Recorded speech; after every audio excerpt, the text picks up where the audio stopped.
I was selling cookies outside a brownstone in Brooklyn when a man who looked like death in an Italian suit bought every single box, 47 of them. He didn't smile, didn't ask what flavor, just counted cash with hands that had clearly broken things before why and said, "Come inside!" I should have run. I should have thanked him and wheeled my wagon back to the church basement where Sister Catherine was waiting. But something in his eyes, not kindness, not even interest, just recognition, made me feel seen for the first time since I'd stopped being a person and became a ghost. So I followed him through the black door, past men in dark suits who touched their hips when I passed, into a world that smelled like leather and expensive regret. I didn't know who Dominic Calvetti was, but I was about to learn that some men don't buy cookies. They buy silence, safety, and sometimes, by accident, salvation. You will feel so many emotions in this mysterious love story I'm about to tell. Please support us by clicking subscribe to the channel. The November wind had teeth that morning. I'd been standing on that corner for 2 hours, my fingers numb inside threadbare gloves, watching expensive cars glide past like sharks in dark water. Brooklyn Heights wasn't my neighborhood. It wasn't anyone's neighborhood, really. Just a collection of buildings where people kept their money and their secrets. But Sister Catherine had insisted. "They have disposable income," she'd said, as if that phrase could warm me while I froze on a sidewalk selling cookies to fund a women's shelter I'd been living in for 3 months. 3 months. That's how long it had been since I'd stopped being Lily Morgan, art student with a scholarship and a future, and became just Lily. No last name necessary, no past worth discussing, just a girl in a donated coat trying to disappear into the crowd while somehow staying visible enough to make rent on a bunk bed I shared with my nightmares. I'd been specifically told to avoid the building with the black door. "Those people don't donate," Sister Catherine had said, her voice tight with something between fear and disgust. "They take..." But I was running out of corners, and the cold was making me stupid, so when I wheeled my wagon past that building, I told myself I was just resting, just catching my breath in the lee of wealth. That's when he came out. He moved like violence taking a walk. Not fast. Men who are truly dangerous never rush. He wore a charcoal coat that probably cost more than my entire former life, and his dark hair was touched with silver at the temples in a way that made him look distinguished rather than old. Maybe 40, maybe ageless. The kind of man who'd look the same at 20 and 60 because power doesn't wrinkle. He stopped, looked at my wagon, looked at me. I'd gotten good at making myself small. It's a skill you learn when you've been hurt. How to compress your presence, fold yourself into shadows, become forgettable. But his gaze pinned me like a specimen on a board. Clinical, assessing, not sexual, which was somehow more unsettling. Like he was calculating something I didn't understand. "How much?" he said. His voice was quiet, Brooklyn accent softened by money or intention. I couldn't tell which. $5 a box, I said. For the shelter? St. Anne's. "We're raising money for all of them," he said. "How much for all of them?" I blinked. Did the math. 47 boxes? $235, I said. He reached into his coat, and I flinched. Couldn't help it. My body remembering before my brain could catch up, preparing for the blow that had become so familiar in my old life. But he just pulled out a wallet. Leather, Italian. Probably worth more than everything I owned. He counted out $300, crisp bills, deliberate fingers. "Keep the change," he said. Then, "Come inside." Not a question, not even a command, a statement of fact. "I should get back," I said. "Sister Catherine is..." "She can wait," he said. And something in his voice made it clear that what Sister Catherine wanted was suddenly very far down the list of priorities in this conversation. I should have said no, should have taken the money and run. But there was something in his face, a flicker of recognition that matched my own. Like he knew what it was to be invisible, like he'd been a ghost too, once, before he became whatever he was now. So I followed him. Through the black door. Past 2 men in suits who looked at me like I was either a threat or a meal. They hadn't decided which. Their hands moved toward their hips. Guns, I realized with a sick lurch. But the man in the charcoal coat shook his head once, and they froze. The foyer looked like old money, and New Violence had a child together and decorated its nursery. Crystal chandeliers threw prismatic light across marble floors, so polished I could see my reflection. Pale, gaunt, terrified. The walls were paneled in dark wood, lined with art that was probably worth more than the shelter's annual budget. A museum of wealth, a temple to power. He led me down a hallway, past more men who watched with predator eyes, into an office that felt like walking into a throne room. Books lined the walls, leather-bound, untouched, the kind of books rich people buy by the yard. A desk dominated the center, massive and dark, with nothing on it except a laptop, a crystal decanter of amber liquid, and a single folder. He didn't sit, just stood there, studying me with that same clinical attention. "You're the girl from St. Anne's," he said. My heart stopped. Because if he knew about the shelter, he might know why I was there.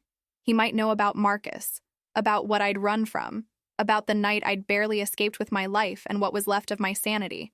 "How did you—" I started. "I make it my business to know who's in my neighborhood," he said. "Especially people who shouldn't be here." The threat was gentle, almost kind, which made it more terrifying. "I was just selling cookies," I said. My voice came out smaller than I wanted. "I'll go." "I'm sorry if I—" "You're safe here," he interrupted. 2 words that shouldn't have meant anything. 2 words that meant everything. Because no one had said them to me in so long I'd forgotten what safety felt like. I'd forgotten it was even possible. He poured water from the crystal decanter, set it on the desk between us, gestured for me to drink. I didn't move. Couldn't. Because accepting water felt like accepting something larger, like stepping across a threshold I couldn't uncross. "My name is Dominic Calvetti," he said, "and you don't need to be afraid of me." But I was. Not of him, exactly. Of what he represented. Of the fact that he'd seen me, really seen me, when I'd worked so hard to be invisible. His phone buzzed. He glanced at it, and something shifted in his face, a hardness crystallizing beneath the careful courtesy. When he looked back at me, it was with different eyes. Decided eyes. "From now on," he said, "you sell your cookies here. Not on the street. You come to this door at 10 every morning. Someone will buy them. All of them." "I don't need charity," I said, finding my voice somewhere in the terror. "It's not charity, Lily. It's insurance." He knew my name. He knew my name and I hadn't told him, and that should have sent me running. But instead I just stood there, drowning in the implications. "Insurance against what?" I whispered. He moved closer, not touching, not threatening. Just close enough that I could smell his cologne, cedar and something darker, smoke maybe, or ash. "From now on," he said quietly, "no one touches you." I wanted to ask what he meant, wanted to understand the promise and the threat wrapped together in those 5 words. But before I could speak, he nodded toward the door. "Vincent will see you out," he said. I left. Stumbled through the hallway in a daze, past the men with guns, past the crystal and marble, back into the November cold that felt warmer than that office. A man was waiting by my wagon, older, gray-haired, with kind eyes and hands like granite. "Miss Morgan," he said. "Mr. Calvetti asked me to give you this." He handed me an envelope, thick, heavy. I opened it on the subway back to the shelter. Inside, $2,000 in cash, all hundreds, and a handwritten note on expensive paper. "He's looking for you. Stay close. No signature, no explanation. Just 5 words that confirmed what I'd been running from for 3 months, what I'd tried so hard to forget. Marcus hadn't let me go. He'd never let me go. And somehow, impossibly, a man I'd just met, a man who looked like death in an Italian suit, already knew. For 3 days, I did exactly what Dominic Calvetti told me to do. I showed up at the black door at 10 a.m., my wagon loaded with cookies I'd stayed up all night baking, my hands still smelling of vanilla and sugar and the kind of desperate hope that comes from having a routine again. A purpose. Vincent would be waiting, always Vincent, with his gray hair and granite hands and eyes that had seen things he'd never speak about. He'd buy every box, count out the money with the same deliberate care Dominic had shown, send me home with more cash than I knew what to do with. I should have felt grateful. Instead, I felt watched. Because I was. There was a car that followed me back to the shelter. Black sedan, tinted windows, always 3 car lengths behind. A man in the coffee shop on 5th Street where I'd go to sketch sometimes, same table, Same newspaper, same way of not looking at me that made it clear he was looking at nothing else. When I'd walk to the bodega for supplies, there'd be someone leaning against a lamppost, scrolling through their phone with the studied casualness of someone performing invisibility. At first, I told myself I was being paranoid. That 3 months of looking over my shoulder had turned every stranger into a threat. But paranoia doesn't drive a black sedan. Paranoia doesn't drink the same coffee for 3 days straight without ever turning a page. On the 4th morning, I confronted Vincent. "Who are they?" I said, not even pretending anymore. The men following me, the car, all of it. Vincent didn't flinch, didn't deny, just folded his hands over the cash he'd been counting and looked at me with something like sympathy. "Mr. Calvetti takes his promises seriously," he said. "You're protected. Protected." The word sat in my mouth like something rotten, like spoiled milk, like lies Marcus used to tell me when he'd check my phone, monitor my emails, show up at places I hadn't told him I'd be. "I'm just protecting you, Lily.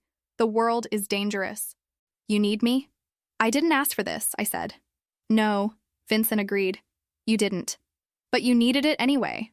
I wanted to argue, wanted to throw his money back and tell him I wasn't some charity case, some broken thing that needed fixing. But the truth was more complicated, wasn't it? Because Marcus was looking for me. The note had said so. And being watched by Dominic's men was better than being found by Marcus's hands. So I took the money, went back to the shelter, tried to pretend I was still free, but the dreams came back that night, worse than before. Marcus's hands around my throat, squeezing, his voice in my ear like poison. "You're nothing without me. Nothing. You think you can leave? You think anyone else would want something as broken as you?" I woke up gasping. My roommate, a woman named Teresa who'd left her husband after he'd put her in the hospital twice, staring at me with knowing eyes. "You okay, honey?" she whispered. I nodded. Lied. Went to the common room where no one slept and everyone understood that sometimes you needed to be awake with your demons rather than asleep with them. That's where Dominic found me at 2 a.m., folding donated clothes because my hands needed something to do that wasn't shaking. He was wearing jeans, a black sweater, looking almost human without the armor of his expensive suits. For a moment, I didn't recognize him. This version of Dominic who could have been anyone, just a man visiting the shelter, maybe looking for someone, maybe lost. But then he spoke, and that voice cut through the fluorescent hum of the common room like a blade through silk. "You're not sleeping," he said. Not a question, an observation. The kind of observation that came from someone who understood insomnia intimately. "Neither are you," I said. He almost smiled. Almost. Just a flicker at the corner of his mouth that died before it was born. "I don't sleep much," he said. "Haven't in years." He sat down across from me, picked up a shirt I'd been folding, did it wrong, sleeves tucked in instead of out. But the gesture was so unexpectedly domestic that something in my chest cracked open. "You should go home," I said. You don't belong here." "Neither do you," he said quietly. And that was the truth I'd been avoiding. I didn't belong at St. Anne's. I belonged in art school, in a studio apartment with good light, in a life I'd built before Marcus had demolished it brick by brick. But that life was gone, and this was what remained. Folding strangers, clothes in a fluorescent room at 2 a.m., trying to convince myself I was still a person. "I can't stop thinking he'll find me," I said. The words came out before I could stop them, like vomit, like truth. Dominic set down the shirt, leaned forward. His eyes were dark in the bad light, but I could see something moving behind them.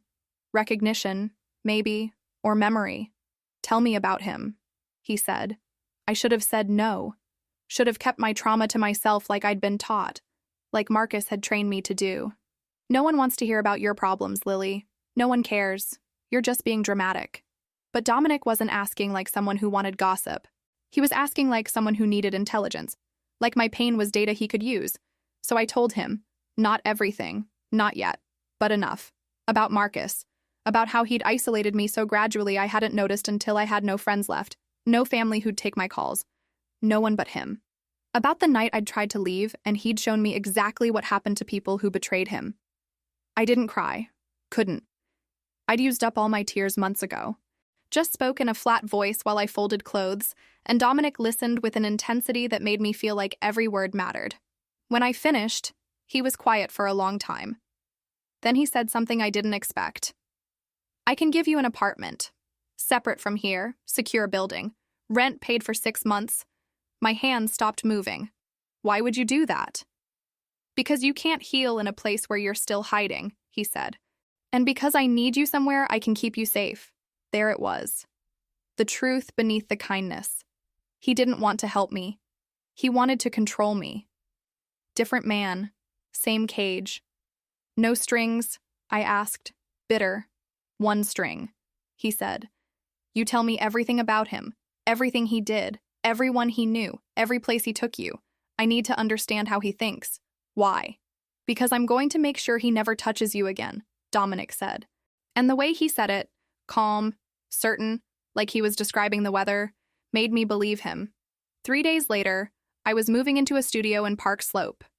5th floor, good light, windows that locked from the inside, and doors with deadbolts I could actually trust. Vincent had helped me move my few possessions: 3 boxes of clothes, my old sketchbooks, the cookies I'd been planning to sell that week. Sister Catherine had hugged me goodbye with tears in her eyes, happy I was moving up, worried I was moving sideways. I spent the first night just standing at the window, looking out at Brooklyn, feeling like I could breathe for the first time in months. The apartment was small but mine. Clean. Safe. I could paint here, I thought. Could maybe start to remember who I'd been before Marcus had convinced me I was nothing. That's when I found the camera. It was hidden in the smoke detector. Small. Professional. The kind of thing you wouldn't notice unless you were looking. And I'd been looking because 3 months of paranoia had taught me to check corners, examine shadows, trust nothing. I pulled it down with shaking hands, stared at it, felt something inside me crack and then ignite. Not fear this time, but rage. Pure, white-hot rage that tasted like copper and felt like freedom. I was about to smash it against the wall when my phone rang. New phone. The encrypted one Dominic had given me, his name on the screen. I answered without speaking. "It's not what you think," he said. I laughed. Bitter. Sharp. The sound of something breaking. "Then what is it?" "Protection," he said. "In case someone gets past my men. In case you want to watch me?" I interrupted. "In case you want to make sure your investment is behaving?" "Lily." "Don't," I said. "Don't lie to me. Not about this." He was quiet. I could hear him breathing on the other end. Steady. Calm. Like nothing I said could touch him. "You're right," he finally said. "I should have told you. I should have asked. But I couldn't risk." "Risk what?" "Risk me having privacy. Risk me being an actual person instead of a project. Risk losing you," he said quietly. Like I lost her. The words landed like stones in water. Sinking. Spreading ripples. "Who?" I whispered. But he didn't answer, just said, "Check your phone. I'm sending you something." The line went dead. A moment later, a photo came through. Me, from 2 days ago, walking into the shelter. The angle was wrong. Not from Dominic's men. Not from anyone I knew. Someone else. Someone watching with different eyes and different intentions. Then another photo. This one taken through my new apartment window. Me, standing exactly where I was standing now, holding the camera, my face twisted with rage. Then a text. "You were chosen as a message, and messages bleed." I dropped the phone. My hands were shaking so hard I couldn't hold it, because I understood now. The apartment wasn't protection from Marcus. It was bait. Dominic had put me somewhere visible, somewhere Marcus could find because he wanted Marcus to come, wanted him to make a move, wanted to use me as the lure that would draw out the monster. I should have run, should have grabbed my 3 boxes and disappeared into the night. But I couldn't move, could barely breathe, because I'd spent 3 months running, and I was so tired of being afraid, so tired of being the victim in everyone's story, including my own. My phone rang again. Dominic. I let it ring, and ring, and ring, until finally, because I had no other choice, I answered. He's watching both of us, I said. Isn't he? That's what you're not telling me. Dominic's silence was answer enough. How long have you known? I asked. 2 weeks, he said. Since you first came to my door. 2 weeks. 2 weeks of letting me think I was safe. 2 weeks of feeding me lies wrapped in protection. You used me, I said. I'm trying to save you, he said. There's a difference. Is there? He didn't answer. Didn't need to. Because we both knew the truth.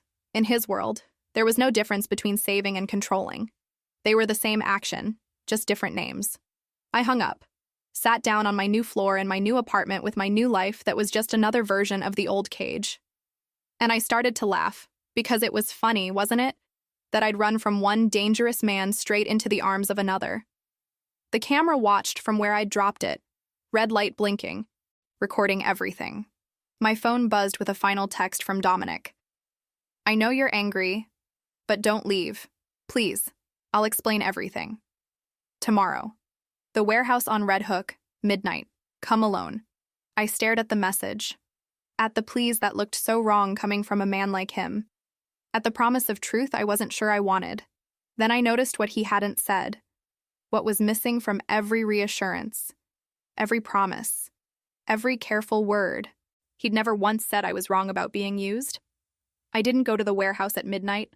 I went at 11:30. Because if Dominic thought I'd follow his instructions to the letter, he didn't know me as well as he thought he did. And I didn't go alone, no matter what he'd said. I went with pepper spray in my pocket. The address texted to Teresa at the shelter with instructions to call the police if I didn't check in by 1 a.m., and enough rage to fuel a small fire. The warehouse district in Red Hook looked like the city's abandoned bones, buildings that used to mean something, factories, shipping depots, the muscular infrastructure of commerce, now just shells housing shadows and rust. The address Dominic had given me was at the end of a pier, a massive structure that smelled like salt and oil and something organic I didn't want to name. The door was open. Of course it was. Because Dominic didn't need locks. He had men for that. I stepped inside and the temperature dropped 10 degrees. The space was cavernous, lit by industrial lights that cast everyone in shades of noir, too bright in some places, too dark in others, no middle ground. There were men here. Maybe a dozen. Maybe more. All of them wearing the same uniform of expensive suits and dead eyes. They looked at me when I entered, hands moving toward their waists. But someone must have told them I was coming because they didn't draw. Dominic was in the center of the room. I could see him through the crowd, standing near something I couldn't quite make out. He turned when I entered, and even from this distance, I could see his shoulders drop. Relief, maybe, or disappointment that I'd come at all. Vincent appeared at my elbow. I hadn't heard him approach. Miss Morgan, he said quietly. You should wait in the... No, I said. He told me to come. So, I'm here. Vincent studied me for a moment, then nodded. Something like respect flickered across his face. Stay behind me, he said. And don't speak unless he asks you a question. He led me through the crowd of men who parted like water, and that's when I saw what Dominic had been standing near. Not what. Who. 2 men, bound to chairs. Their faces were swollen, blood crusted around their noses and mouths, eyes nearly shut from the swelling. One of them was crying silently, tears cutting tracks through the grime on his cheeks. The other stared straight ahead with the blank expression of someone who'd already left their body, already accepted what was coming. My stomach lurched. I tasted copper and bile. Dominic saw my face and something flickered across his own, not quite regret. More like acknowledgement. You shouldn't be here, he said. You invited me, I said. My voice came out steadier than I expected. I invited you to talk. This is... what you really are, I finished. The men around us shifted. Vincent's hand touched my elbow in warning, but Dominic just looked at me with those dark eyes that had seen too much and somehow still wanted to see more. Yes, he said simply. This is what I am. He turned back to the men in chairs. Crouched down in front of the one who was still crying, spoke too quietly for me to hear. The man shook his head frantically, then nodded, then started sobbing harder, words tumbling out in a rush of confession and pleading. I wanted to look away, wanted to close my eyes, but something kept me watching. Some sick need to understand what I'd gotten tangled up in, what protection really meant in Dominic's world. The man in the chair kept talking. Dominic kept listening. And then Dominic stood, said something to Vincent, and walked toward me. "Outside," he said. "Now." Vincent turned me around before I could argue, guided me back through the crowd, back through that massive door, out into the November night that felt warmer than the hell I'd just witnessed. Behind us, I heard sounds, shouting. Then something that might have been thunder but wasn't. Couldn't have been, because the sky was clear and the sound was too close, too final. My ears rang. My hands shook. I bent over, hands on my knees, trying not to vomit on the pier. "Breathe," Vincent said quietly. "Just breathe." Did he just... I couldn't finish the sentence. "They were taking pictures," a voice said behind me. Dominic's voice. Flat. Factless. "They were taking pictures. Of you." For him. I straightened. Turned. Dominic stood there in his perfect suit with blood on his hands. Actual blood. Not metaphorical. Real red blood on his knuckles. His cuffs. His wedding ring finger where he didn't wear a wedding ring. "Marcus sent them," Dominic continued. "They were watching you at the shelter. At the apartment. They were building a file. They would have done more than watch." The implication landed like a blow. I stumbled back. "So you killed them," I said. "I protected you," he said. "There's a difference." "Is there?" I asked. Because that's what Marcus used to say. Every time he hurt me, it was protection. Every time he isolated me, controlled me, put his hands on me, it was all to keep me safe. Dominic flinched. Actually, flinched. Like I'd hit him. "I am not him," he said quietly. "Aren't you? You're watching me, controlling where I live, using me to draw him out." "How is that different?" "Because I asked you if you wanted to leave," Dominic said. "And you stayed." Had he? I tried to remember. Tried to sort through all the conversations, all the careful offers that felt like commands. But the truth was murkier than I wanted it to be. Because he was right. I had stayed. Even knowing what he was, what he did, I'd stayed. Because being protected by a monster felt safer than being hunted by one. "Get in the car," Dominic said. "Vincent will take you home." "I don't want to go home," I said. "I want answers." Something crossed his face. Surprise, maybe, or respect. "Not here," he said. "Follow me." We drove in silence. Not to my apartment, not to the brownstone, but to a building in Dumbo I'd never seen before. Glass and steel and money. The kind of place where you needed a code just to enter the lobby. Dominic's penthouse was on the top floor, and when the elevator doors opened, I understood why he'd brought me here instead of anywhere else. Because this was where he actually lived. Not the brownstone with its throne room office. Not the warehouse with its violence. This. Floor-to-ceiling windows overlooking the East River and the bridge lit up like a promise. Furniture that looked expensive, but felt empty. Art on the walls that was beautiful and cold. A kitchen that gleamed unused. A life that looked like it had been staged by someone who'd read about living, but never actually tried it. He poured us both whiskey without asking if I wanted it. Stood at the window like he'd forgotten I was there. Just staring at the bridge like it held answers he'd been searching for. "Why are you helping me?" I asked. He didn't answer for a long time. Just stood there, drink untouched, shoulders rigid with whatever weight he carried. "I had a sister," he finally said. "Isabella. She was 17 when the syndicate took her." The name landed heavy. The syndicate. I'd heard it before, whispered in the shelter by women who'd escaped things they couldn't name. An organization, trafficking, things too dark to speak about in daylight. "Marcus works for them," Dominic continued. "He's a recruiter. He identifies vulnerable women, breaks them down, prepares them for—" "Don't," I said. "Don't finish that sentence." He turned to face me. His eyes were hollow. "I found Isabella 6 months after they took her," he said. "In a basement in Queens. She was alive, technically. But everything that made her Isabella was gone. She took her own life 3 weeks later. The air left the room. I couldn't breathe. Couldn't think. Could only stare at this man who'd just told me the worst thing imaginable with a voice that barely shook. "I'm sorry," I whispered. "I'm not telling you this for sympathy," he said. "I'm telling you so you understand. When you came to my door with your cookies and your fear and his mark all over you, I saw her. I saw what she might have become if I'd found her sooner. And I decided that I wouldn't be too late this time. So I'm what? Your second chance? Your redemption? Maybe, he said. Or maybe you're just a girl who needed help and I'm a man who knows how to give it. Does it matter? It should have. It should have mattered that his motivations were tangled up with grief and guilt. But standing in that empty penthouse, looking at a man who'd just killed 2 people to protect me, I couldn't find it in myself to care about the purity of his intentions. I saw what you did tonight, I said, and I should be horrified, should be running, should be calling the police. But all I can think is I stopped, because admitting the truth felt like falling. What? Dominic asked quietly. All I can think is that you're the first person in 2 years who's made me feel like I matter, I said. Like I'm worth protecting. Even if the protection looks like violence. Even if it's wrong. And I don't know what that makes me. Human, he said simply. It makes you human. We stood there in that strange space between violence and vulnerability. 2 broken people trying to build something clean from blood-stained hands. And for the first time since Marcus, for the first time since I'd learned that love could be a weapon, I felt something shift inside me. Not trust, not yet, but the possibility of it.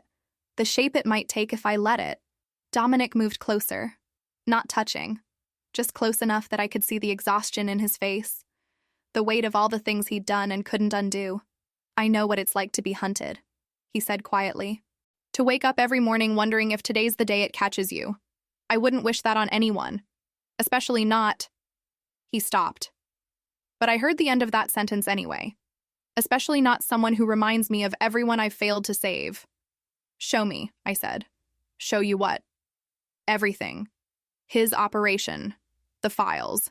Whatever you're not telling me.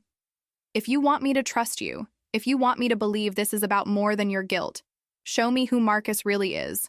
Dominic studied my face for a long moment. Then he nodded, walked to a desk in the corner, pulled out a laptop, and for the next 2 hours, he showed me the hell I'd barely escaped.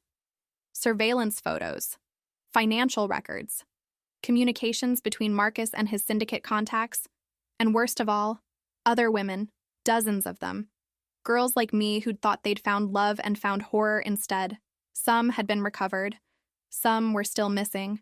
Some were marked with red X's that I understood meant they'd never be found. I was supposed to be one of them. That was the truth crystallizing in the data. Marcus hadn't loved me. He'd been conditioning me. The isolation, the control, the violence. It had all been preparation, and I'd run before he could finish the job. How long have you been tracking him? I asked. 2 years, Dominic said. Since Isabella. And you knew, I said slowly, when I showed up at your door. You knew who I was, what I was running from. He didn't deny it, just looked at me with those tired eyes. I've been watching his patterns, waiting for a mistake. You were his mistake, the one who got away. So you used me, I said, as bait. I gave you a choice, he countered. Every step. You could have walked away. Could I? With him hunting me? With nowhere else to go? Yes, Dominic said quietly. I would have protected you anyway. Even if you'd refused everything else. I wanted to believe him, wanted to trust that his protection wasn't just another form of control. But trust was expensive, and I'd already paid too much. My phone buzzed. The encrypted one. A text from a number I didn't recognize. I opened it with shaking hands. It was a photo. Me and Dominic, standing at the window of the penthouse, taken from outside, from somewhere across the river. The angle was impossible, too far, too dark, but the image was crystal clear. Professional equipment, professional surveillance. The caption read, "Cute couple. He can't save you." I showed Dominic, watched his face go carefully blank, that mask of control sliding into place, but I saw the flicker beneath it. Fear. Not for himself, for me. He's not just watching, I said. He's playing with us. Dominic took my phone, typed something, sent it back. I watched the message go through. Try, one word, a challenge, a declaration of war. He handed back my phone, and his fingers brushed mine. The contact lasted maybe a second, but I felt it everywhere.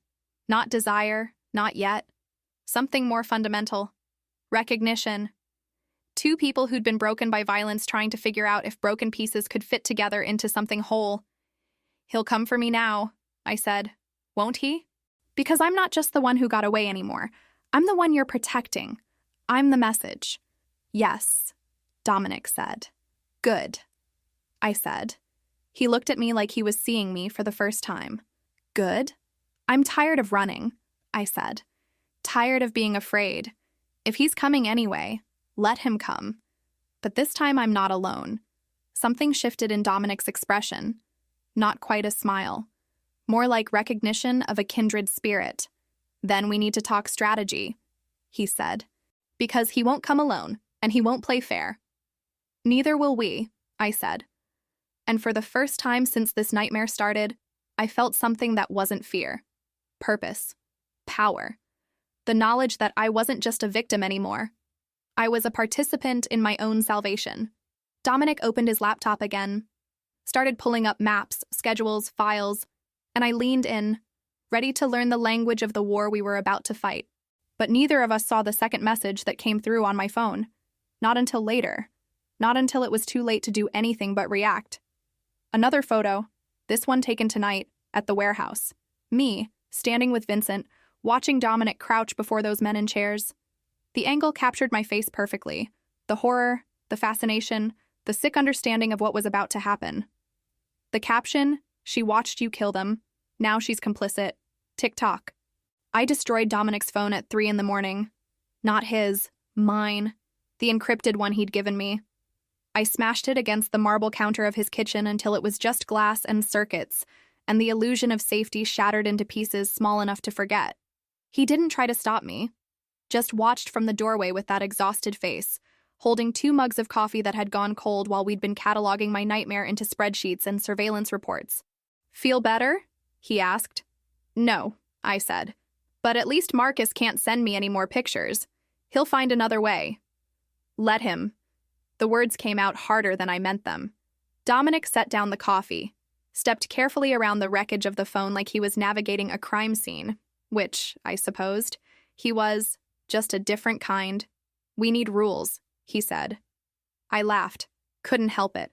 The sound was jagged and sharp and tasted like metal. "Rules? You want to give me rules after everything I've seen tonight?" "Not give," he corrected. "Negotiate. There's a difference." I turned to face him fully. This man who'd killed people hours ago and was now standing in his pristine kitchen talking about negotiation like we were drafting a business contract. The disconnect should have been terrifying. Instead, it was almost funny. Almost. "Fine," I said. "You first." He considered for a moment. When he spoke, his voice had that careful quality it got when he was trying not to command, only suggest. 1. You don't go anywhere without Vincent or one of my men. Not the shelter, not the bodega, nowhere. Marcus knows where you are now. He'll use that. I wanted to argue. Wanted to tell him I wasn't a prisoner. But the photo was still burned into my retinas. Me and him at the window, clear as daylight, taken from impossible distance. Marcus had resources I hadn't imagined. Equipment, people, a whole infrastructure designed to hurt me. "Okay," I said. "What else?" 2. You don't contact anyone from your old life. Friends, family, anyone Marcus might have compromised. Every connection is a vulnerability. That one hurt worse. Because I'd already cut those ties, already burned those bridges trying to keep Marcus away from people I loved. But hearing Dominic say it out loud made it real, made it permanent. "I don't have anyone left anyway," I said quietly. Something flickered across his face. Not pity. Something rawer. 3. He continued. "You tell me everything. Every memory of Marcus, every detail about his operation, every place he took you. I need to understand how he thinks if I'm going to stop him. So I'm your informant now," I said. "Your inside source on my own trauma. You're my partner," he corrected. "If you want to be..." The word hung between us. Partner, not victim, not charity case. Partner. Like I had agency in this. Like my pain could be a weapon I wielded instead of one wielded against me. "My turn," I said. He nodded, waited. "You don't lie to me," I said. "Ever." About anything. I've spent 2 years drowning in lies. I won't do it again. Agreed, he said without hesitation. And you tell me about Isabella, I continued. All of it. Not just the ending. I need to understand who she was, why this matters so much to you. His jaw tightened. For a moment I thought he'd refuse. But then he nodded, slow and deliberate. Okay. And one more thing, I said. You don't get to decide what I can handle. No more protecting me from the truth. No more cameras I don't know about. No more using me as bait without telling me that's what you're doing. If we're partners, we're equals. Or this ends now. The silence stretched. Dominic studied me with those dark eyes that had seen too much death and somehow still wanted to see more life. When he finally spoke, his voice was barely above a whisper. You're right, he said. I've been treating you like someone who needs saving, but you saved yourself the night you left him. All I'm doing is making sure you stay saved. Then treat me like it, I said. I will. We stood there in his kitchen with broken phone glass between us, and coffee going cold, and the weight of promises neither of us was sure we could keep. Then Dominic did something unexpected.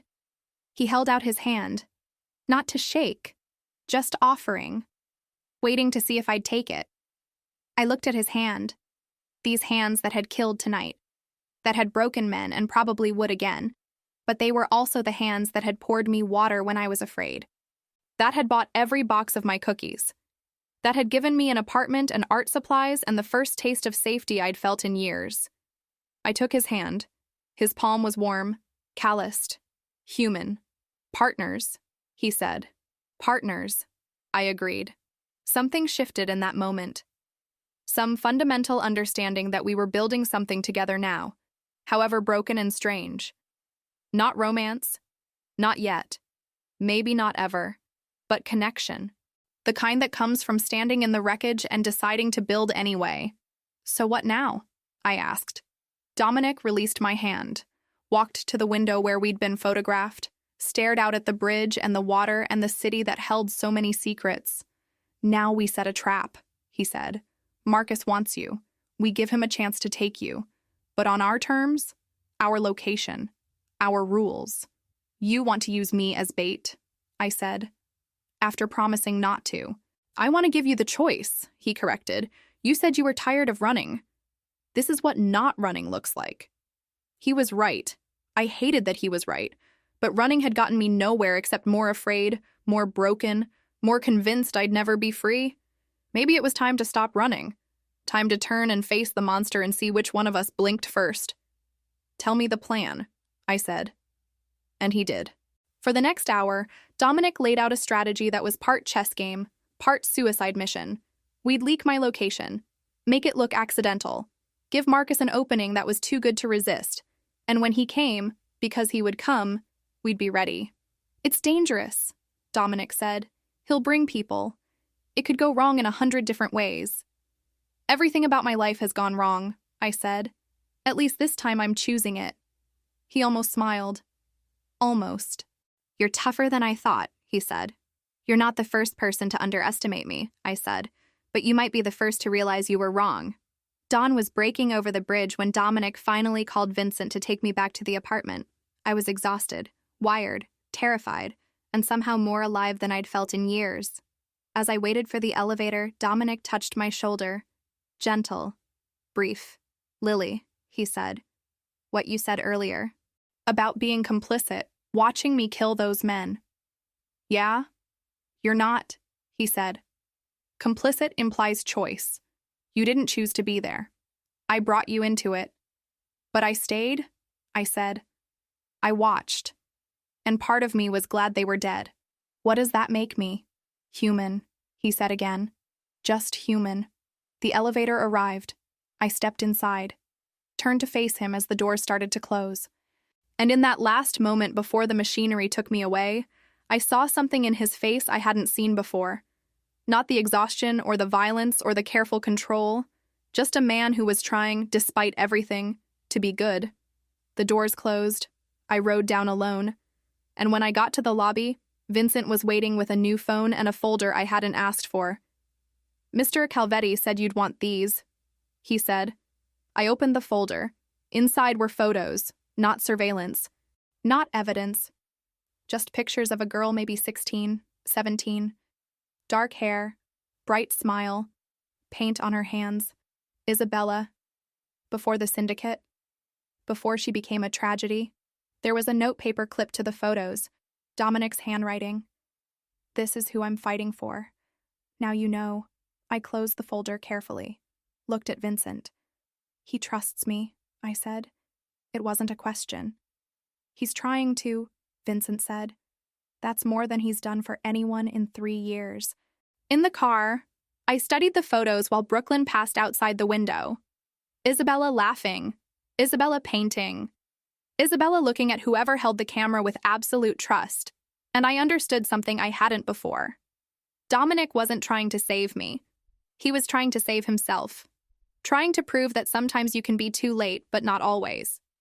That sometimes broken people can be put back together if you just care enough to try. My new phone buzzed. A text from a number I didn't recognize but somehow knew anyway. Marcus, I saw what you did with the phone.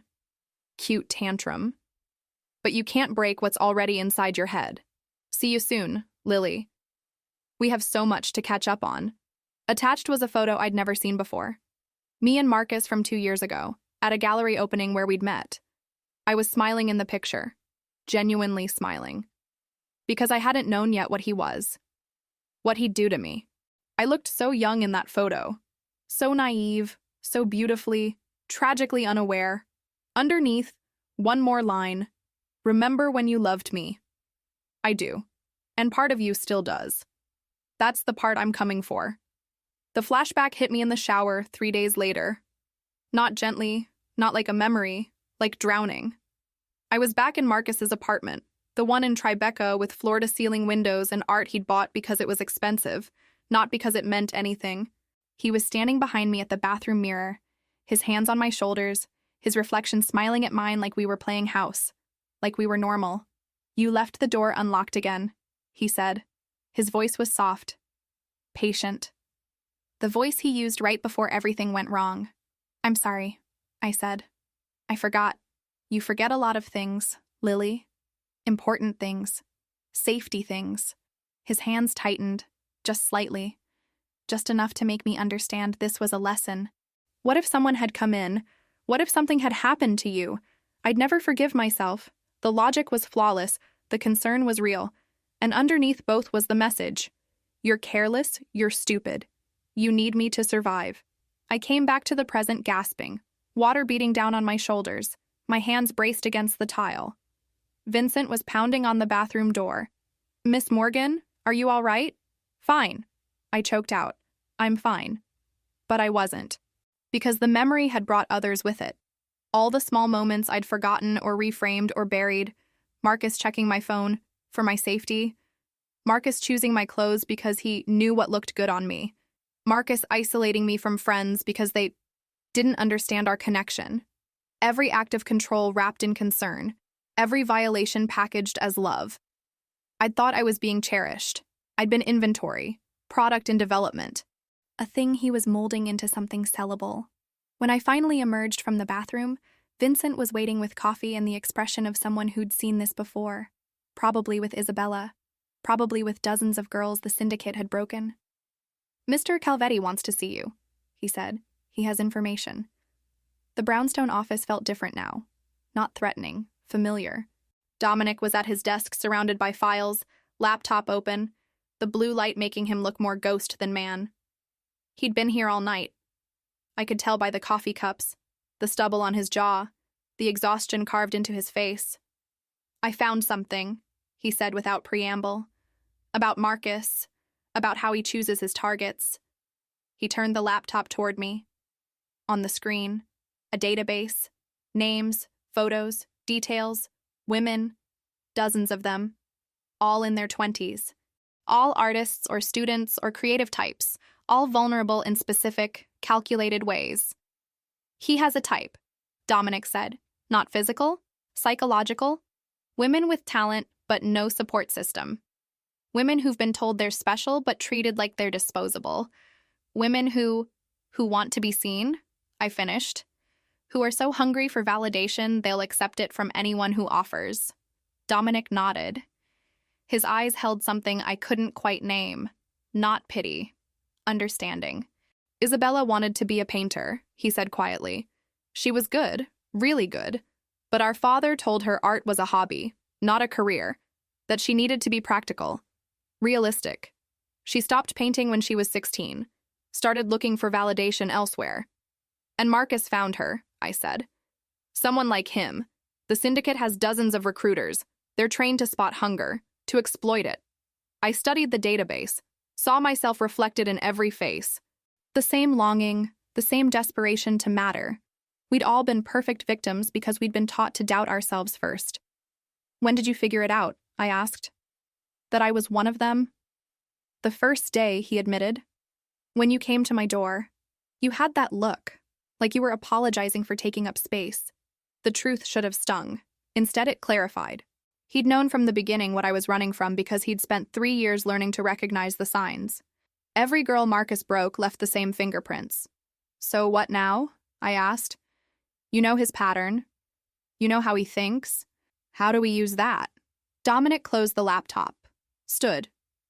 Moved to the window where morning light was just starting to break through the Brooklyn gray. We give him what he expects, Dominic said.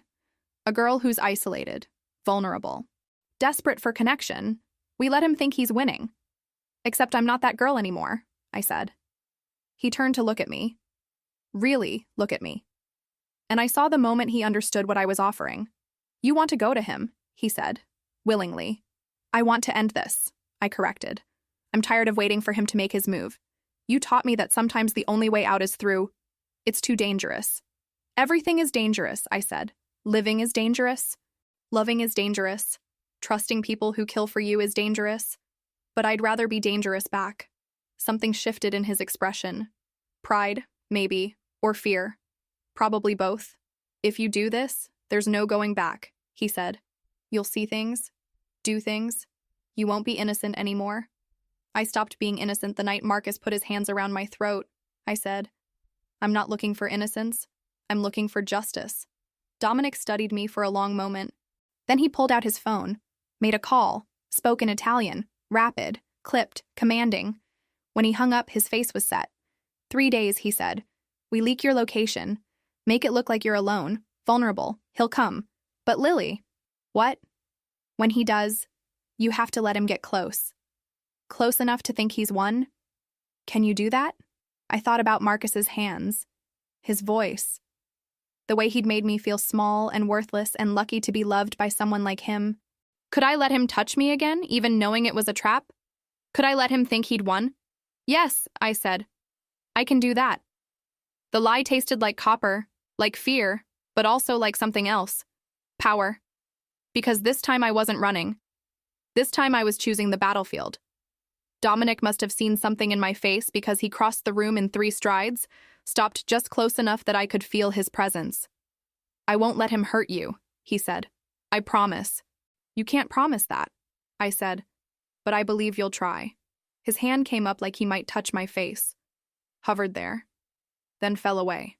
You remind me of her, he said quietly. Not just Isabella. The version of her that might have survived if someone had gotten there sooner. The version that fought back. Maybe I'm fighting for both of us, I said. That night, Dominic told me about Isabella. The real story, not the tragedy. Who she was before the syndicate made her a victim. How she used to paint at dawn because that's when the light was softest. How she'd wanted to study in Florence but settled for community college because their father said it was more practical. How she'd met her recruiter at a coffee shop, and he'd told her she was talented, special, wasted on people who didn't appreciate art. She believed him, Dominic said, because she wanted to. Because everyone else had told her to be smaller, and he told her to be more. It's not her fault, I said. I know, he said. But I still wonder if I'd told her she was talented enough. Maybe she wouldn't have needed to hear it from a stranger. We sat with that guilt. His for not seeing, mine for not leaving sooner. 2 people trying to forgive themselves for surviving when others hadn't. My phone buzzed. The new encrypted one. A message from Marcus. Heard you got a new apartment. Park Slope, right? Pretty neighborhood. Lots of artists. You must feel right at home. Miss you, Lily. Let's catch up soon. Attached was a photo of my building, taken today, taken from across the street. I showed Dominic. He didn't flinch, just forwarded it to someone, probably Vincent, probably already mobilizing a response. He's getting bolder, I said. Good, Dominic said. Bold men make mistakes. But as I left that morning, Vincent walking me to the car, I couldn't shake the feeling that Marcus wasn't the only one getting bold. That somewhere in this game of predator and prey, I'd stopped being the hunted and become something else entirely. Something that scared me more than Marcus ever had. Something that looked like the woman I'd been before he broke me. Strong, certain, unafraid. And as the car pulled away from the brownstone, I realized that woman was the most dangerous thing Marcus would ever face. Dominic's retaliation was surgical. He didn't tell me about it, not at first. I only found out because I couldn't sleep and went to the brownstone at 4 a.m., using the key Vincent had given me for emergencies. The office door was open. Inside, 3 men I didn't recognize sat bound to chairs while Dominic stood over a laptop, showing them something that made their faces drain of color. He saw me in the doorway. Didn't flinch, didn't try to hide what he was doing. These are Marcus's surveillance team, he said calmly. The ones who've been following you, taking pictures. I should have left. Should have turned around and pretended I'd never seen this. But instead I walked closer, drawn by something I didn't want to examine. Curiosity, maybe, or the sick need to witness my own protection. What are you showing them? I asked. Evidence, Dominic said, of what happens to people who work for the syndicate, people who thought they were untouchable. He turned the screen toward me. Photos of crime scenes, bodies, arrests, the entire infrastructure of the syndicate's East Coast operations slowly collapsing over the past 2 years. Dominic's handiwork, I realized. This wasn't just about Isabella or me. This was his war, and we were both just battles in a much longer campaign. I'm giving them a choice, Dominic said, looking at the men. Work for me. Tell me everything about Marcus's operation, or join the statistics. One of the men, younger, maybe 25, with tattoos creeping up his neck, spat at Dominic's feet. We're dead either way, he said. Marcus finds out we talked. He'll do worse than you ever could. Dominic crouched down to the young man's eye level. When he spoke, his voice was almost gentle. Marcus is one man with delusions of power, he said. I'm the person who's been dismantling his entire organization while he's been too busy stalking a girl to notice. Who do you think is more dangerous? The silence that followed was heavier than violence. I watched these men, predators in their own right, realize they'd been hunting the wrong prey, that they were mice who'd wandered into a snake's nest thinking themselves wolves. 2 of them broke, started talking, gave up addresses, schedules, the location of Marcus's safe house in Queens. The third, the young one with tattoos, stayed silent, defiant even with fear in his eyes. Dominic stood, looked at Vincent, who'd appeared silently behind me. Let him go, Dominic said. Vincent's eyebrows rose. So did mine. Sir? He's loyal to Marcus, Dominic said. I can respect that, even if it's misplaced. Cut him loose. Tell Marcus exactly what happened here. Tell him I'm coming. The young man looked confused, suspicious, like waiting for the other shoe to drop. Why? He asked. Because I want him to know, Dominic said. I want him to spend the next 48 hours wondering when I'll show up. Fear is more useful than bodies. After they'd gone, 2 in custody, 1 running back to Marcus with Dominic's message, I finally spoke. That was a show, I said. For me. You wanted me to see your mercy. Was it mercy? Dominic asked. Or strategy? Can't it be both? He almost smiled. We were alone now. Vincent having escorted the prisoners to wherever Dominic kept people he was converting from enemies to assets. The office felt different at this hour. More honest, like the performance of power had been stripped away, leaving just 2 exhausted people trying to outthink a monster. You shouldn't have come, Dominic said. This isn't what? Safe? Clean? The version of you that you want me to see? He turned away, moved to the window. Dawn was threatening the horizon, painting Brooklyn in shades of gray and gold. I don't want you to see me as a monster, he said quietly. Too late, I said. I saw that the first night at the warehouse. And you're still here. I'm still here. He faced me then, and in the strange light of almost morning, I saw past the armor, saw the man who'd lost his sister and blamed himself, who'd turned grief into a weapon and wielded it against everyone who reminded him of that failure, who was trying desperately to be good while doing terrible things. Isabella used to ask me why I did it, he said. The family business, the violence. She'd say, Dom, you're smart enough to be anything. Why choose this? What did you tell her? That sometimes you don't choose your life. It chooses you. And the best you can do is survive it with some shred of honor intact. Do you believe that? I asked. I used to, he said. Now I think we choose more than we admit. We just call it fate to avoid responsibility. I moved closer, not quite touching, but close enough to feel the space between us charged with something unnamed. Is that what this is? I asked. You choosing responsibility? Making up for not saving her by saving me? Maybe, he admitted. Or maybe you're the first person in 3 years who made me remember why I started fighting in the first place. Why did you? Because someone has to, he said simply. Because girls like Isabella deserve better than men like Marcus. Because the world is full of predators, and someone needs to hunt them back. The admission hung between us. Raw, honest, tinged with the kind of exhaustion that comes from fighting battles you know you'll never fully win. Show me, I said. Show you what? How you do it? How you track them? How you build cases? All of it. If I'm going to help end this, I need to understand how your world works. For the next 2 hours, Dominic taught me his language, surveillance techniques, how to read financial records for patterns, how the syndicate laundered money through legitimate businesses, how recruiters like Marcus operated on the edges, finding vulnerable women in places designed for connection, art galleries, coffee shops, support groups. They're everywhere, Dominic said, and they're good at hiding. That's why they're so hard to stop.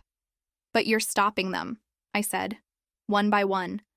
Not fast enough, he said. There are always more. The syndicate is a hydra. Cut off one head, 2 more grow back.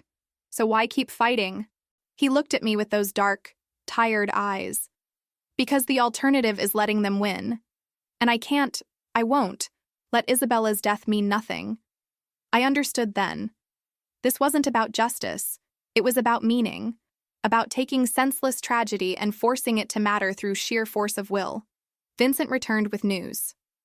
Marcus had moved up his timeline. The safe house in Queens was already empty. He was on the move, probably spooked by Dominic's message. He's going to come for her sooner than we thought, Vincent said. Good, I said before Dominic could respond. Let him come. I'm ready. Both men looked at me like I'd lost my mind. Maybe I had, but I was tired of waiting. Tired of being the variable in someone else's equation. We're not ready, Dominic said. We need more time to... We'll never be ready, I interrupted. And every day we wait is another day he's out there hurting someone else. Using what he learned from me to break the next girl. The thought crystallized something. I wasn't just fighting for myself anymore. I was fighting for every woman in that database. Every Isabella who didn't have a Dominic to hunt her monsters. She's right, Vincent said quietly. If we wait, we lose the advantage. Dominic's jaw tightened, but he nodded. 48 hours, he said. We set the trap. We make him think he's won. And when he reaches for you, you'll be there, I finished. We'll be there, he corrected. This isn't me saving you, Lily. This is us ending him. Together. The word settled into my bones. Together. Not victim and savior. Partners. Equals. 2 broken people who'd decided their damage could be useful if aimed at the right target. My phone buzzed. Marcus. A video this time. I watched it with Dominic looking over my shoulder. It showed Marcus in what looked like a hotel room. Expensive, but generic. He was smiling at the camera. That same charming smile that had fooled me 2 years ago. Hello, Lily, he said. I know you're with him. I know you think he can protect you. But here's what you don't understand. I don't want to hurt you. I never did. I wanted to elevate you, make you extraordinary, and I still do. He held up something to the camera, my art school portfolio, the one I'd left behind when I ran. I kept everything, he said, All your paintings, all your dreams, I've been keeping them safe, waiting for you to come home, because that's what love is, isn't it? Holding space for someone until they're ready to be held. The video ended, but underneath was a message. 24 hours. Meet me where we first met. Come alone, or I burn every piece of you I've been protecting. Your choice. I didn't tell Dominic I was going. I couldn't. Because he would have stopped me, and stopping was the one thing I couldn't afford anymore. The gallery where Marcus and I first met was in Chelsea. White walls, cold lighting, the kind of space that made art feel like a transaction instead of a conversation. I'd been there for a student showcase 2 years ago. My paintings hung in the back corner where nobody important would see them. I'd felt invisible that night. Small. Exactly the kind of vulnerable Marcus had been trained to spot. I arrived an hour early. Wore the wire Dominic's tech guy had given me 3 days ago, back when we'd still been planning this together. The device was smaller than a button, hidden in the chain of a necklace Dominic had insisted I wear. So I can hear everything, he'd said. So I can get to you if it goes wrong. But I'd disabled it in the car. Ripped out the transmitter with shaking hands because this conversation needed to be mine alone. No audience, no savior waiting in the wings. Just me and the man who'd almost destroyed me, finishing what we'd started. Marcus was already there when I walked in, standing in front of my old painting, the one I'd done of Brooklyn at dawn, all soft light and hope. He'd bought it that night 2 years ago, told me it was brilliant, told me I was brilliant, and I'd believed him because I'd been starving for someone to see me. He looked the same, handsome in that calculated way, like he'd studied what women wanted and became it. Dark hair, expensive suit, smile that promised understanding. But I saw him differently now. Saw the predator beneath the polish. Lily, he said. His voice was warm, familiar, like coming home to a house that had burned down. You came. You have my paintings, I said. I want them back. He laughed, soft, almost fond, still so direct. That's what I always loved about you. No games, just pure, honest emotion.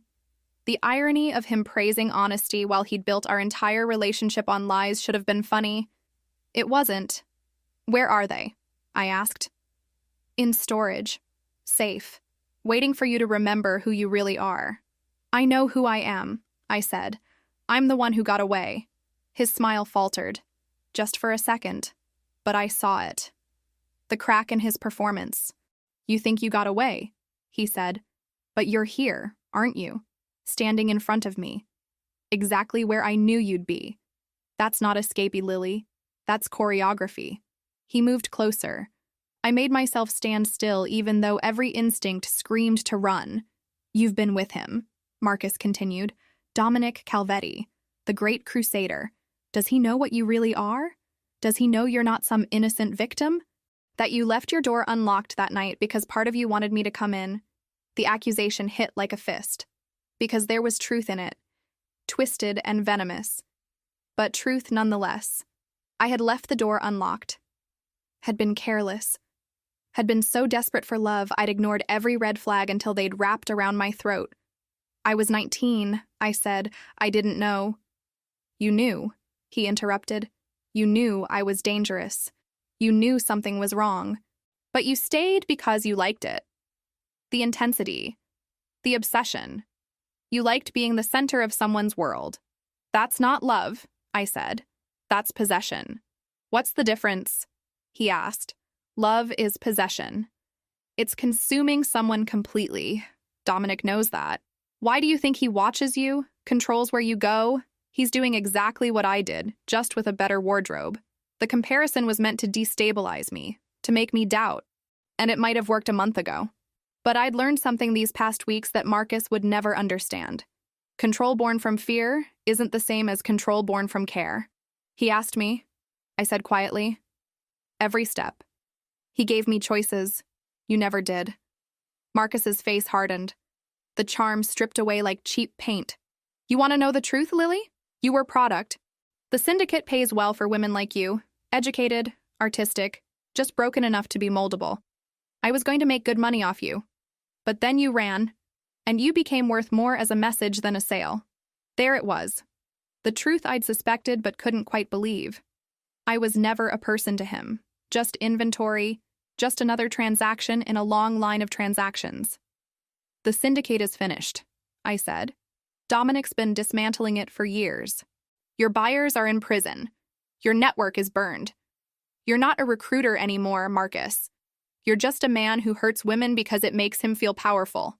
His hand shot out, grabbed my wrist, squeezed hard enough to bruise. You think you're strong now, he hissed. You think sleeping with a mobster makes you untouchable? I made you, Lily. Everything you are, I created. And I can unmake you just as easily. I looked down at his hand. At the fingers that had touched me with false tenderness, that had wrapped around my throat, that had turned me into a ghost of myself. Then I looked up at his face, and I smiled.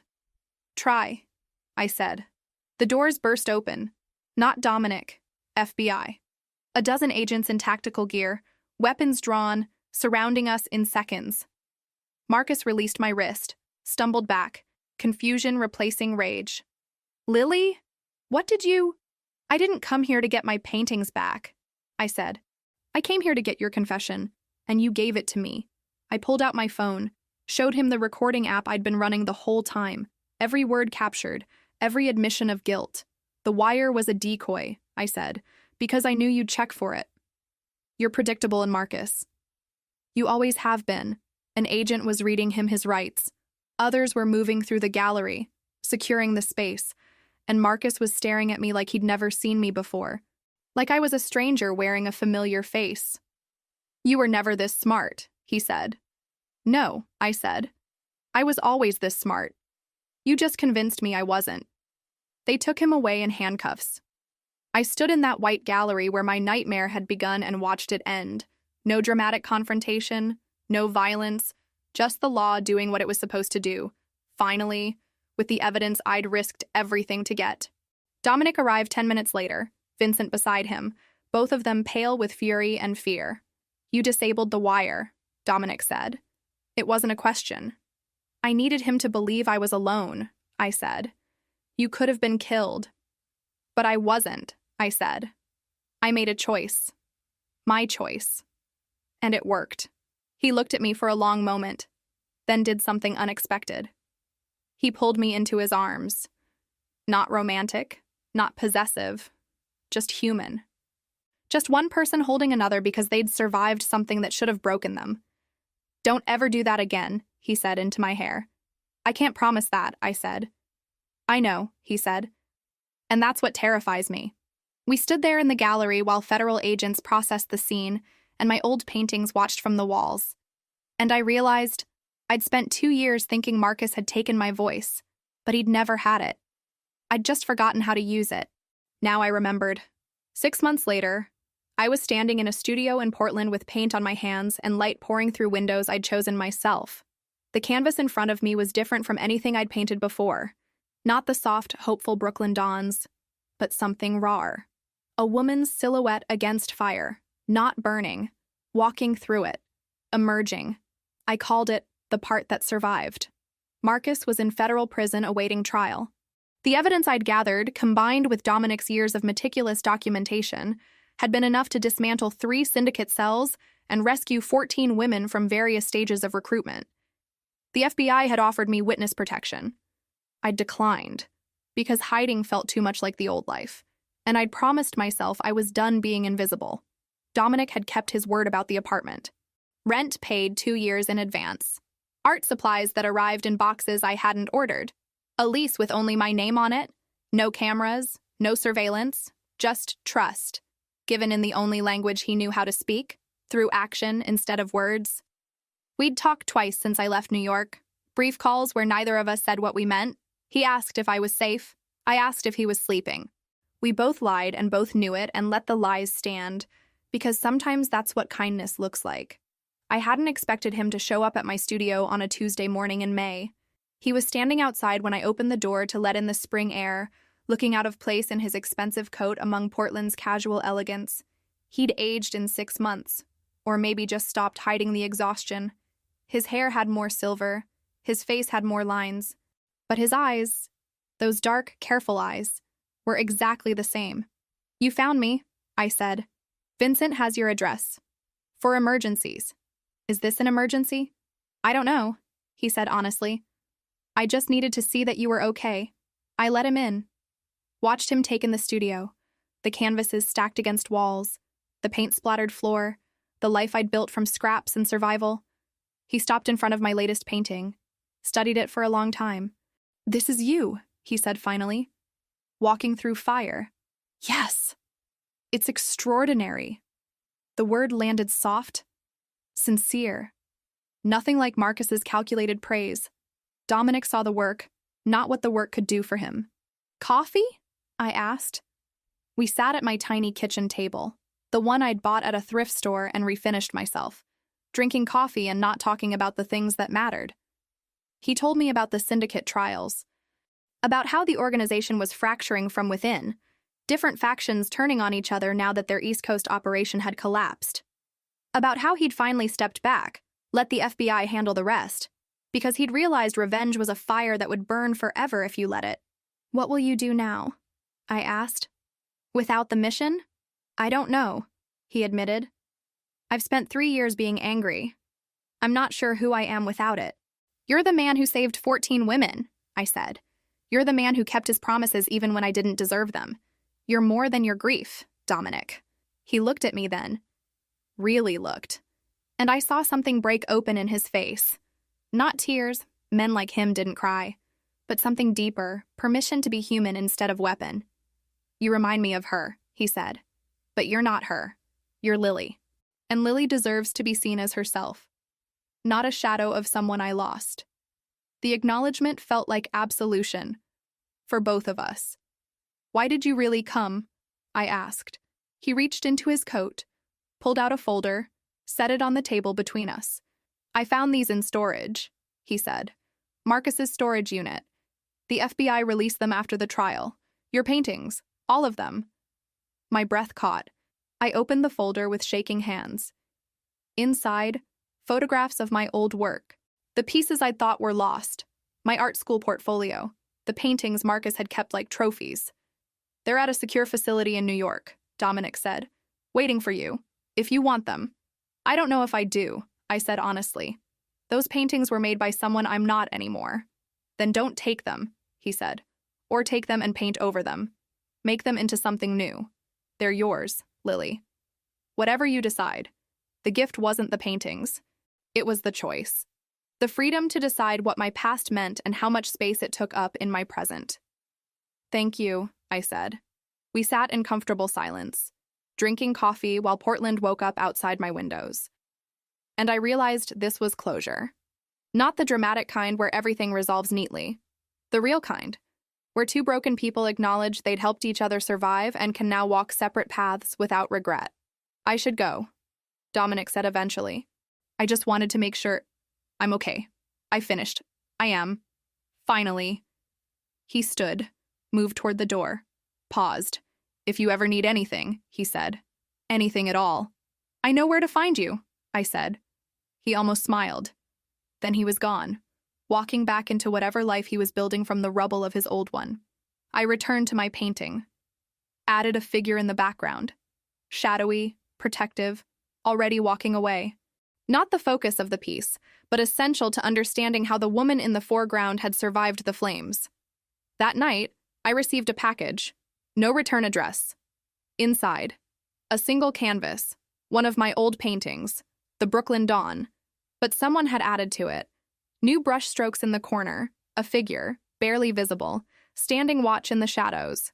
Dominic's work, not skilled, but sincere. On the back, his handwriting, you were never broken, just bent. Thank you for teaching me the difference. I hung it where morning light hit first. A reminder that survival isn't pretty, but it's ours. That sometimes the people who save us are just as broken as we are. And that's what makes the saving real. 3 days later, I got a call from a gallery in Seattle. They wanted to show my new work, the fire paintings, the survival series, art that didn't apologize for being raw. I said yes. And as I stood in my studio, planning which pieces to show the world, I finally understood what Dominic had been trying to tell me all along. I hadn't needed saving. I'd needed someone to hold the door open long enough for me to remember I could walk through it myself. The rest, the healing, the painting, the life I was building, that was all me. If you made it to the end of this story, let us know in the comments which city you're watching from. And click the yellow bell to subscribe to the channel and support us. Keep the adventure going by clicking on the suggested video on your screen.